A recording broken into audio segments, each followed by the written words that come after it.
வணக்கம். ஷாருக் கானின் மகன் ஆரியன் கானிற்கு மீண்டும் ஒரு முறை பெயில் கிடைக்கவில்லை, ரிஜெக்ட் ஆகிவிட்டது. கடந்த 3 வாரங்களாக ஷாருக்கின் மகன் ஆரியன் கான் சிறையில் தான் இருக்கிறார். 6 முறை அவருடைய பெயில் ரிஜெக்ட் ஆகியிருக்கிறது. இன்னைக்கு மும்பையோட நிலையை நீங்க கொஞ்சம் புரிந்து கொள்ள வேண்டும். ஒரு காலகட்டத்தில் மும்பை அண்டர்வேர்ல்ட் டான்களுடைய பிடியில் இருந்தது. அந்த சமயத்தில் எந்த அளவில் எக்ஸ்ட்ராக்ஷன் ராக்கெட், அதாவது பணம் பறிக்கக்கூடிய ஒரு கூட்டம் அந்த இடத்தில் வேலை பார்த்து வந்தது என்று நீங்க பாருங்கள். தாவூத் இப்ராஹிம் போன்ற நபர்கள் கையில் இந்த ஒட்டுமொத்த சிட்டியே இயங்கிக் கொண்டிருந்தது. அதே நேரம் அதே நிலை இன்னைக்கு மீண்டும் திரும்பியபடி உங்களால் பார்க்க முடிகிறது. சிந்தித்து பாருங்கள். எக்ஸ்ட்ராக்ஷன் ராக்கெட் ஒரு காலகட்டத்தில் டான்களால், ரெவடிகளால் எந்த வேலை நடந்து வந்ததோ அதே வேலை ஒரு அரசு அதிகாரி தன் கையில் இருக்கக்கூடிய அதிகாரத்தை வைத்து, அந்த பவரை வைத்து நடத்த தொடங்கிவிட்டால், ஒரு சில பிரைவேட் நபர்களை வைத்து இந்த ஒட்டுமொத்த வேலையும் பார்க்க தொடங்கிவிட்டால் நீங்க அதை எப்படி பார்க்க முடியும்? எப்படி பார்ப்பீர்கள்? அண்டர்வேர்ல்ட் திரும்பி விட்டதா? இதுதான் மிகப்பெரிய கேள்வி. இந்த ஒட்டுமொத்த விவகாரத்தில் 4 பெயர்கள் மிகப்பெரிய அளவில் பேசப்பட்டு வருகிறது. முதல் பெயர் சமீர் வான்கேடே, இரண்டாவது KP கோஸ்வாமி, மூன்றாவது மனு பலுஷாலி, 4வது சாம் டிசோசா. இந்த 4 நபர்களுக்குமே என்ன தொடர்பு இருக்கிறது? ஆரம்ப கட்டத்திலிருந்தே பிஜேபிக்கும் இந்த வழக்கிற்கும் மிகப்பெரிய தொடர்பு இருக்கும்படி எத்தனையோ அரசியல் கட்சிகள், எத்தனையோ தலைவர்கள், எத்தனையோ நபர்கள் கேள்வி கேட்க தொடங்கினார்கள். ஆனால் எங்களுக்கும் பிஜேபிக்கும் எந்த விதமான சம்பந்தமும் அல்ல என்று சமீர் வான்கேடே எடுத்து காட்டினார். ஆனால் கோசாவி மற்றும் மனு பலுஷாலி எந்த அளவில் பிஜேபியுடன் நெருக்கமாக இருக்கிறார்கள் என்கிற அந்த படத்தை உங்களால் பார்க்க முடிந்தது. இன்னைக்கு இந்த ஒட்டுமொத்த வழக்கில் மிகப்பெரிய திருப்பமாக சமீர் வான்கேடே மீது விஜிலன்ஸ் டிபார்ட்மெண்டின் ஒரு இன்வெஸ்டிகேஷன் நடக்க தொடங்கிவிட்டது. கோசாவி அவர்களை காணவில்லை, மனு பலுஷாலி அவர்களை காணவில்லை, சாம் டிசூசாவை காணவில்லை. இந்த அனைத்து திருப்பத்திற்கும் காரணம் ஒரு எஃபிடவிட், பிரபாகர் சேல் என்கிற நபர் கொடுத்த எஃபிடவிட். எந்த என்சிபி ஐவிட்னஸ் ஆக பிரபாகர் சேலை நியமித்ததோ அதே ஐவிட்னஸ் ஒரு எஃபிடவிட்டை கொடுத்து இந்த அனைத்து நபர்கள் மீது ஒரு குற்றச்சாட்டை எடுத்து வைத்திருக்கிறார். அதாவது ஆரியன் கானை சிக்க வைத்திருக்கிறார்கள் பணத்திற்காக. 25 கோடி ரூபாய் எக்ஸ்ட்ராக்ஷன் வழியாக, பணம் பறிக்கும் வழியாக ஷாருக் கானிடம் இந்த நபர்கள் கேட்டபடி அந்த குற்றச்சாட்டு வெளிவந்திருக்கிறது.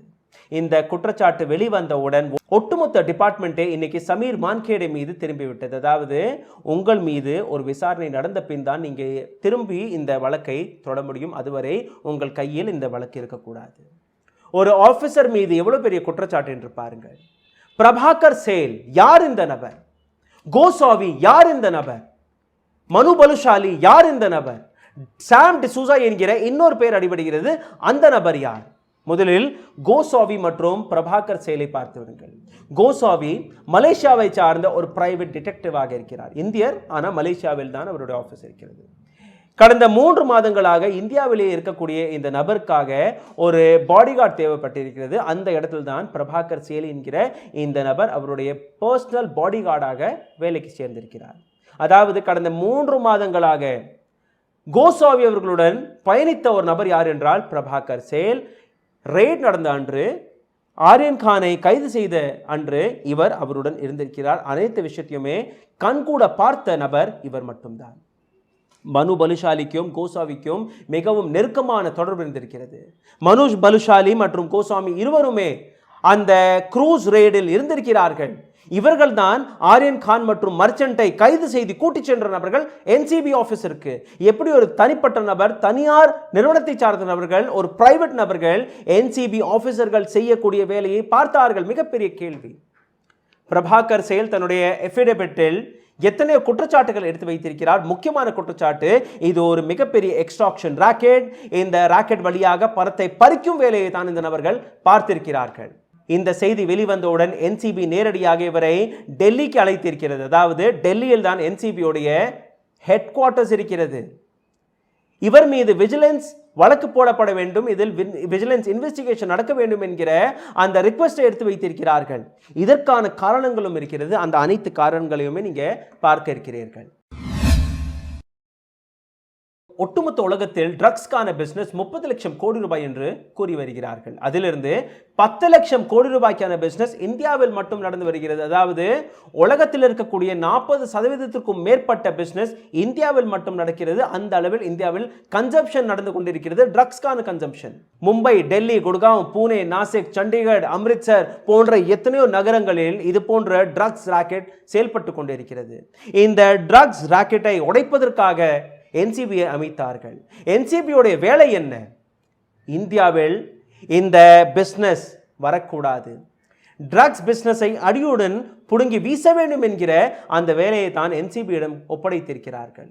வெளிநாட்டிலிருந்து இந்தியாவிற்கு எந்த விதமான ட்ரக்ஸும் வந்துவிடக்கூடாது, இந்தியாவில் யாருமே இந்த பிசினஸை செய்யக்கூடாது என்கிற இந்த டிபார்ட்மெண்ட் தான் என்சிபி, நார்கோட்டிக் கண்ட்ரோல் பியூரோ. இதில் ஐபிஎஸ் மற்றும் ஐஆர்எஸ் ஆபீசர்கள் இருக்கிறார்கள். ஒட்டுமொத்த இந்தியாவில் கிட்டத்தட்ட 60க்கும் மேற்பட்ட ஹை பொசிஷனில் இருக்கக்கூடிய ஆபீசர்கள் இருக்கிறார்கள். என்சிபியில் ஒரு director general, 5 deputy director general இருக்கிறார்கள். இதை தாண்டி எத்தனையோ ஆபரேஷனல் ஆபீசர்கள். அதிலிருந்து ஒரு ஆபீசர் தான் சமீர் வான்கேடே. சமீர் வான்கேடே மும்பையில் இருக்கக்கூடிய ஒரே ஒரு சீனியர் ஆபீசர். இவர் கையில் இருக்கக்கூடிய அனைத்து அதிகாரம், எதை வேணாலும் எழுதலாம், எங்க வேணாலும் எப்ப வேணாலும் ரெய்ட் செய்யலாம். அனைத்திற்கான தகுதி, அதிகாரம் என்சிபி இவர் கையில் கொடுத்திருக்கிறது. ஒட்டுமொத்த இந்தியாவில் பார்த்தீர்கள்னா எத்தனையோ இடங்களில் இது போன்ற ட்ரக்ஸ் பார்ட்டிகள் நடந்து கொண்டுதான் இருக்கிறது. முக்கியமாக மும்பை. 3ஆம் தேதி ஆரியன் கானையும் இதே போன்ற ஒரு பார்ட்டியில் தான் கைது செய்திருக்கிறார்கள்.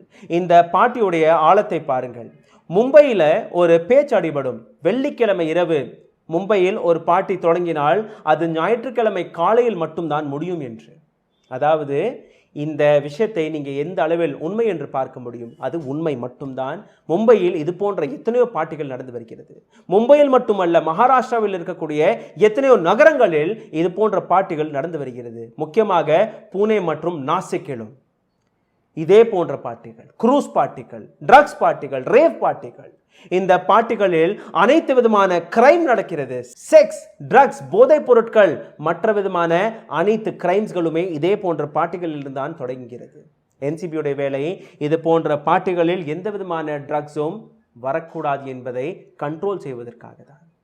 ஆனால் எந்த அதிகாரி கையில் இந்த கண்ட்ரோலிங் பவர் இருக்கிறதோ அதே அதிகாரி எக்ஸ்ட்ராக்ஷன் வேலையை பார்க்க தொடங்கிவிட்டால், இந்த விஷயத்தை முன்னிறுத்தி மக்களிடமிருந்து பணம் பார்க்க தொடங்கிவிட்டால் அதை நீங்கள் எப்படி பார்ப்பீர்கள் என்று எனக்கு புரியவில்லை.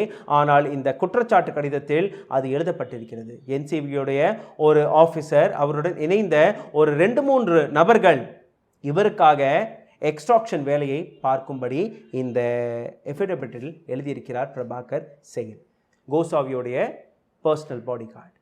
இதே என்சிபி இவரை ஐவிட்னஸ் ஆக எழுதியிருக்கிறார்கள் இந்த வழக்கில்.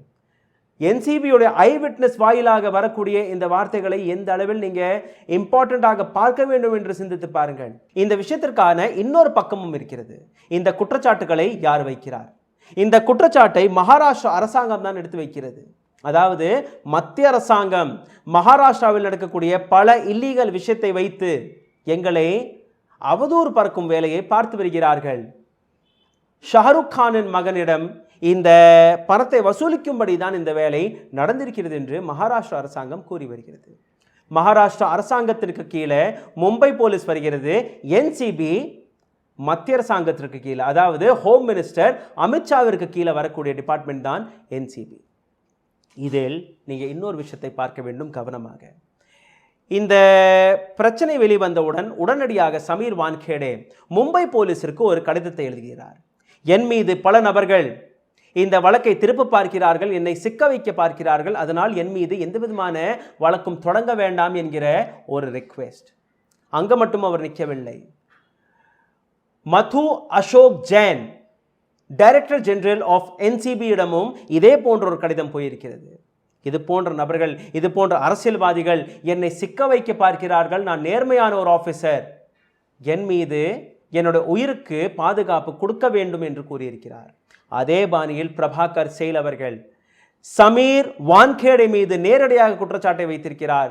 என்னுடைய உயிருக்கு பாதுகாப்பு தேவை, சமீர் வான்கேடையால் என்னுடைய உயிருக்கு பாதுகாப்பு கிடைக்காது, அதனால் எனக்கு என்ன நடந்தாலும் அதற்கான காரணம் சமீர் வான்கேடே மட்டும்தான் என்று மும்பை போலீஸ் கமிஷனரிடம் எழுதி கொடுத்து விட்டார் பிரபாகர் சேல் அவர்கள். சிந்தித்து பாருங்கள், இரு தரப்பில் இருக்கக்கூடிய இரு பக்கங்கள், யாரை நம்புவது, யாரை நம்பக்கூடாது. இந்த அனைத்து விஷயத்தையுமே கேட்ட director general Madhu Ashok Jain, chief of NCB, இவர் கொடுத்த ஒரு ஸ்டேட்மெண்ட், யார் பக்கம் நியாயம் இருக்கிறது, யார் பக்கம் அநியாயம் இருக்கிறதை நாங்கள் ஆழமாக விசாரித்து அதற்கான ரிப்போர்ட்டை வெளிக்கொடுத்து விடுவோம். இவர் மீது ஆக்ஷன் எடுக்கப்படும், இவர் மீது இந்த இன்வெஸ்டிகேஷன் நடந்தே தீரும் என்று கூறியிருக்கிறார். அதே போன்றுதான் என்சிபியுடைய மற்ற ஆபீசர்களும், ஒரு ஆபீசர் செய்த தவறால் எங்களுடைய கிரெடிபிலிட்டியை நாங்கள் இழக்க தயாராகவில்லை. ஒட்டுமொத்த இந்தியாவில் 60க்கும் மேற்பட்ட மிக பெரிய பொசிஷனில் இருக்கக்கூடிய ஆபீசர்கள் இருக்கிறோம். அனைவருமே ஐபிஎஸ் படித்து வெளிவந்த நபர்கள், அனைவருமே ஐஆர்எஸ் படித்த வெளிவந்த நபர்கள். எங்களுடைய கிரெடிபிலிட்டி, நாங்கள் இந்த டிபார்ட்மெண்ட்டிற்கு உண்மையாக உழைத்த அனைத்து விஷயமே ஒரு ஆபீசர் பேரில் கெட்டுவிடக்கூடாது என்று கூறியிருக்கிறார்கள். அதனால் இவர் மீது விஜிலன்ஸ் டிபார்ட்மெண்ட் ஆக்ஷன் எடுக்க வேண்டும், இதற்கான விசாரணையை நடத்த வேண்டும் என்று கூறியிருக்கிறார்கள். அதனால் இன்னைக்கு ஒரு பக்கம் ஆரியன் கானின் வழக்கு மும்பை ஹைகோர்ட்டுக்கு போன போது, இன்னொரு பக்கம் விஜிலன்ஸ் டிபார்ட்மெண்ட் டெல்லியில் சமீர் வான்கேடேவை வைத்து ஒரு இன்வெஸ்டிகேஷன் நடத்தியிருக்கிறார்கள். இவர் மீது எழும்பிய அனைத்து குற்றச்சாட்டுகளையுமே அவர்கள் கேட்டிருக்கிறார்கள். இவர் மீது எழும்பிய குற்றச்சாட்டு, பிரபாகர் சேல் அவர்கள் எழுப்பிய குற்றச்சாட்டு மட்டுமல்ல, 26 புள்ளிகள் கொண்ட இந்த குற்றச்சாட்டு பட்டியலும் இருக்கிறது. இந்த அனைத்து குற்றச்சாட்டுகளிலும் சமீர் வான்கேடே அவர்கள் என்னெல்லாம் செய்திருக்கிறார் கடந்த 2 வருடங்களாக என்று அனைத்துமே எழுதப்பட்டிருக்கிறது. எப்படி சமீர் வான்கேடே என்சிபிக்குள் வந்தார் என்கிற அந்த விஷயத்தையும் எழுதியிருக்கிறார்கள். அனைத்து விஷயமுமே இந்த லெட்டரில் இருக்கிறது. இதையும் தாண்டி இந்த விஷயத்தை நீங்கள் பார்க்கும்போது என்சிபியுடைய ஆஃபீஸ் மும்பை, சென்னை, அஹமதாபாத், குவாஹாட்டி, கல்கட்டா, பட்னா, ஜோத்பூர், சண்டிகர் போன்ற எத்தனையோ மிக முக்கியமான நகரங்களில் இருக்கிறது. அதிலும் முக்கியமான ஆஃபீஸ் டெல்லியில் இருக்கக்கூடிய ஹெட் குவார்ட்டர்ஸ் ஆஃப் என்சிபி. இந்த இடத்தில் தான் சமீர் வான்கேடேயுடன் இந்த விசாரணை நடந்து வருகிறது. இந்த ஒட்டுமொத்த விவகாரத்தை ஒரு சிறிய ரீகேப்பாக பார்த்து விடுங்கள். 25 கோடி ரூபாய்க்கான அந்த டீல், எப்படி அண்டர்வேர்ல்ட் ஒரு நபரை கிட்னாப் செய்து அவரை விடுவதற்காக பணத்தை மிரட்டி கேட்பார்களோ அதே முறையில் இங்கேயும் நடந்திருக்கிறது. ஆனால் இது சட்டத்தை முன்னிறுத்தி, சட்டம் தன்னுடைய வேலையை பார்க்கும்படி ஒரு நாடகத்தை நடத்தி தான் இந்த வேலையை பார்த்திருக்கிறார் என்று பிரபாகர் சேல் எடுத்து வைத்த இந்த குற்றச்சாட்டு. 3ஆம் தேதி குரூஸில் ஆரியன் கானை பிடித்திருக்கிறார்கள். அதே நாள் சமீர் வான்கேடே மற்றும் கோசாவி, இந்த 2 நபர்களுக்கும் ஒரு மீட்டிங் நடந்திருக்கிறது. அதே நாள் சாம் டிசூசா மற்றும் கோசாவி இருவருக்கு நடுவில் ஒரு ஃபோன் காலில் 25 கோடி ரூபாய்க்கான அந்த டீல் பேசும்படி பிரபாகர் அவர்கள் கேட்டிருக்கிறார்கள். ஃபோனில் பேசும்போது 25 கோடி ரூபாய்க்கான பாமை முதலில் போட்டுவிடு, அப்படி அவர்கள் ஒத்துக்கொள்ள இல்லை என்றால் 18 கோடி ரூபாயில் இந்த டீலை முடித்துவிடு, 8 கோடி ரூபாய் சமீருக்கு கொடுக்க வேண்டும், மீதம் இருக்கக்கூடிய 10 கோடி ரூபாயை நாம் அனைவருமே பிரித்து எடுத்துக் கொள்ளலாம். இதற்கு பின் பூஜா லால்வானி, ஷாருக் கானின் பர்சனல் செக்ரட்டரி, இவரும் இவர்களை சந்தித்திருக்கிறார். அதே 3ஆம் தேதி. இந்த அனைத்து விஷயத்தையும் நீங்க பார்க்கும்போது சமீர் வான்கேடேயுடைய இந்த தொடர்பு எந்த அளவில் ஆழமாக இருக்கிறது என்று நீங்க பாருங்கள். இந்த அலிகேஷன் வெளிவந்தவுடன் சமீர் வான்கேடே உடனடியாக மும்பை போலீஸ் கமிஷனரை சந்தித்து ஒரு கடிதத்தை எழுதியிருக்கிறார். அதே கடிதத்தை டைரக்டர் ஜெனரல் ஆஃப் என்சிபி மது அசோக் ஜெயின் அவர்களுக்கும் இதே கடிதத்தை கொடுத்திருக்கிறார். காரணம், என் மீது ஒரு அலிகேஷன் எடுத்து வைத்திருக்கிறார்கள், இதற்கு பின்னாடி இருக்கக்கூடிய அரசியல்வாதிகள் தான் காரணம். இவர்கள் கையில் பணம் இருக்கிறது, இவர்கள் கையில் அதிகாரம் இருக்கிறது, அதை வைத்து என்னை சிக்க வைக்க பார்க்கிறார்கள். ஆரியன் கானை காப்பாற்றுவதற்காக ஒரு அசிங்கமான அரசியலை இந்த நபர்கள் செய்து வருகிறார்கள் என்று இவர் எடுத்து வைத்த குற்றச்சாட்டு. இன்னொரு பக்கம் பிரபாகர் சேல், என்னுடைய உயிருக்கும் பாதுகாப்பு இல்லை, என்னுடைய உயிருக்கு ஆபத்து சமீர் வான்கேடே வழியாக தான் வருகிறது, அதனால் என்னுடைய உயிருக்கும் நீங்க பாதுகாப்பு கொடுக்க வேண்டும் என்று பிரபாகர் சேல் அவர்கள் கூறியிருக்கிறார். இரு பக்கத்தையும் நீங்க பார்க்க வேண்டும். ஒரு பக்கம் சமீர் வான்கேடே, இன்னொரு பக்கம் பிரபாகர் சேல். யார் உண்மையை பேசி வருகிறார்கள்? இதற்கான விசாரணை தான் இன்னைக்கு நடந்து வருகிறது.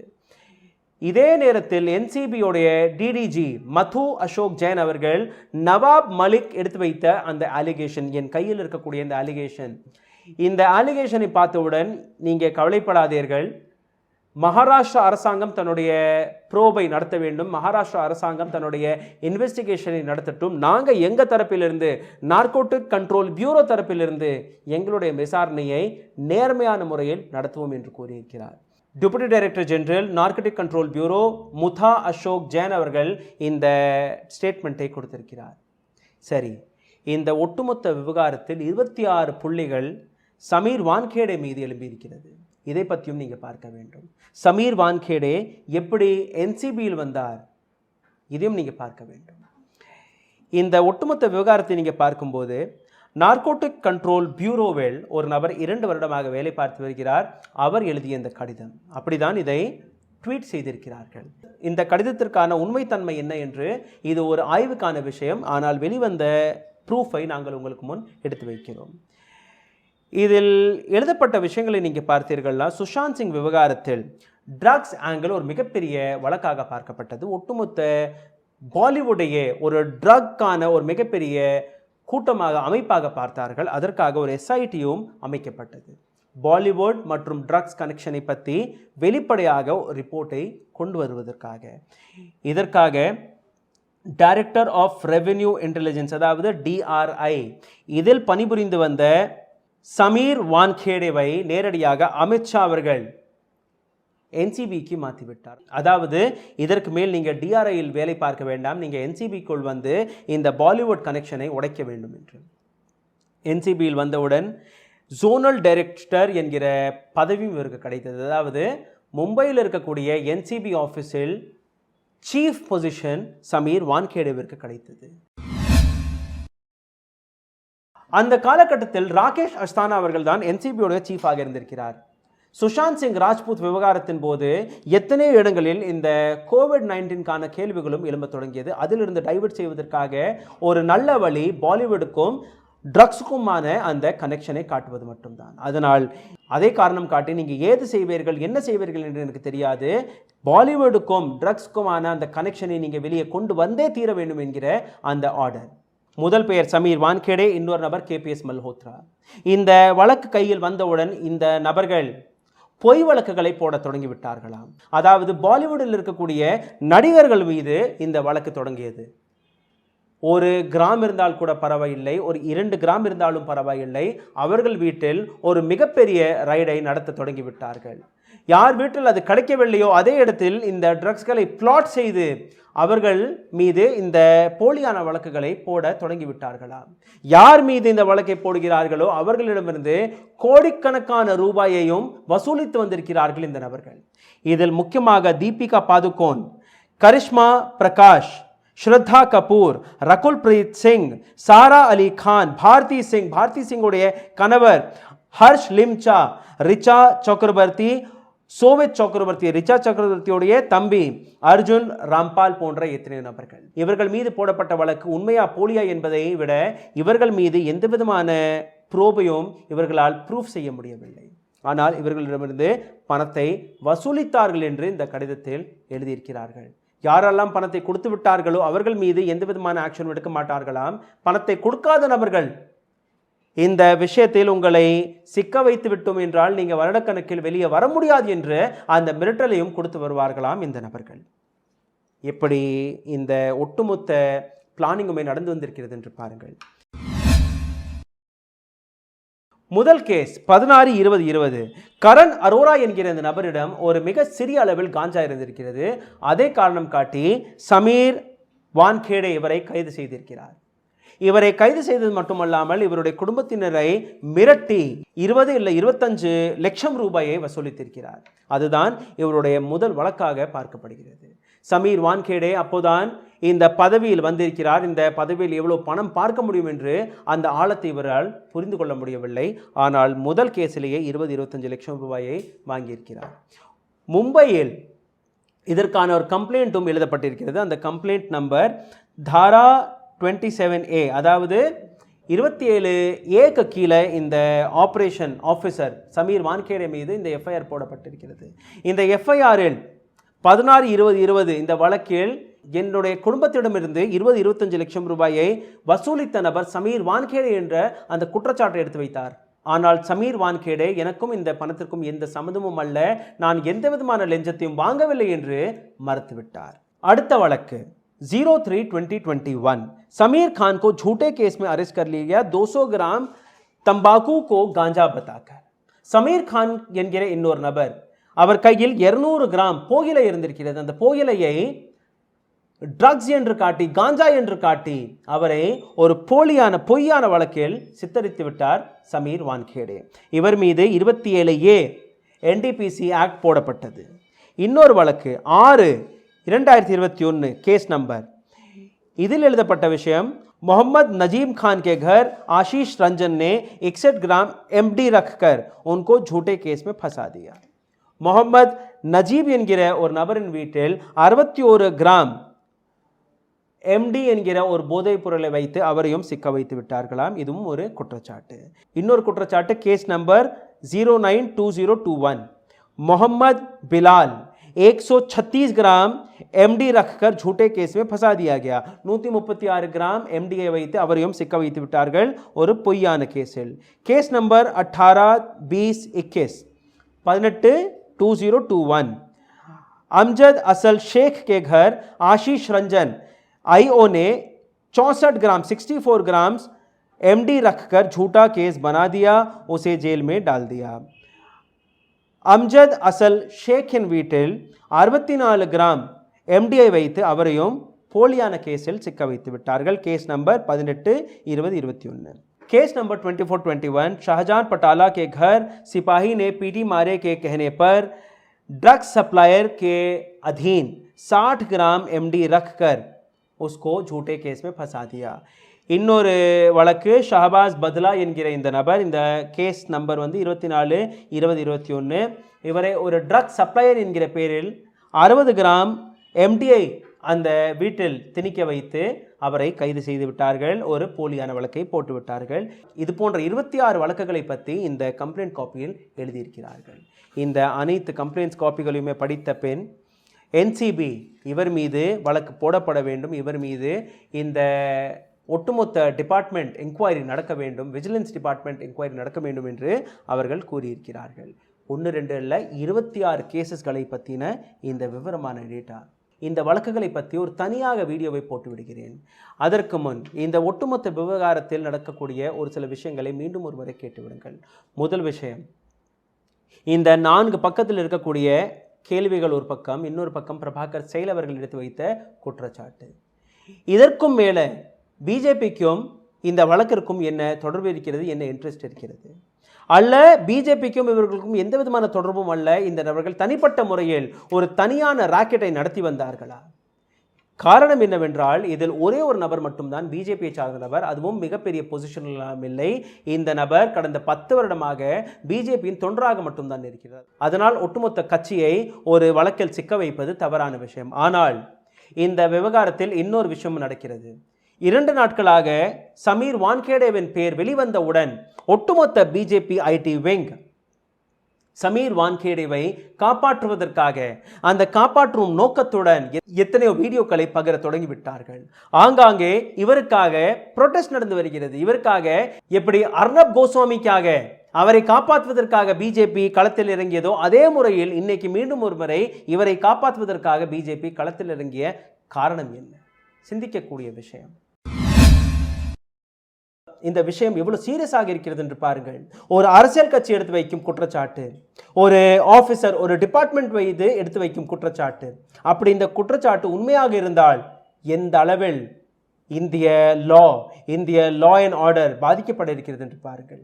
எப்படி இந்த 2 நபர்கள், அதாவது NCBயுடன் எந்த விதமான சம்மதமும் இல்லாத நபர்கள் குரூசல் ரெய்டு அடித்திருக்கிறார்கள், கைது செய்திருக்கிறார்கள்.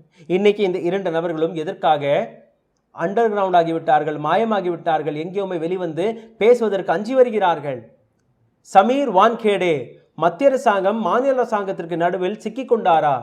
சமீர் வான்கேடே எதற்காக இது போன்ற நபர்களுடன் இணைந்து இந்த ரெய்டை நடத்தினார்? NCBக்கு இந்த அதிகாரம், இந்த பவர் இல்லையா? அவர்களால் இந்த ரெய்டை நேரடியாக நடத்த முடியவில்லையா? எத்தனையோ கேள்விகள். பிரபாகர் செயல் கூறிய வார்த்தைகள் உண்மையாக இருந்தால் இந்த விஷயம் எவ்வளவு சீரியஸ் என்று நீங்க பார்க்க வேண்டும். அப்படி அவர் பேசிய வார்த்தைகள் பொய்யாக இருந்தால் அவரை யார் இயக்கினார் என்று நாம் பார்க்க வேண்டும்.